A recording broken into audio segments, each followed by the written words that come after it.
Samantala, update na po tayo sa bumagsak na helicopter dyan sa Pililla, Rizal. May ulat on the spot si Chino Gaston.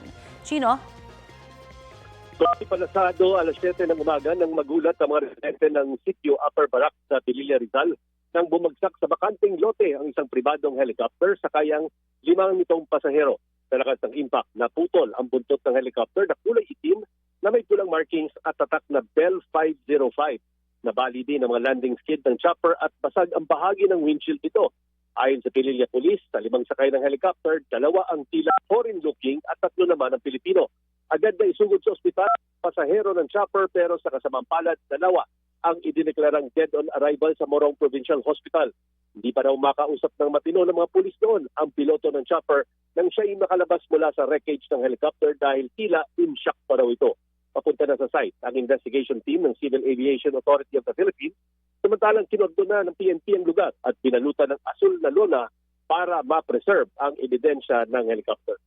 Yan ang latest mula rito sa Pililla, Rizal. Balik sa inyo, Connie. Maraming salamat, Chino Gaston.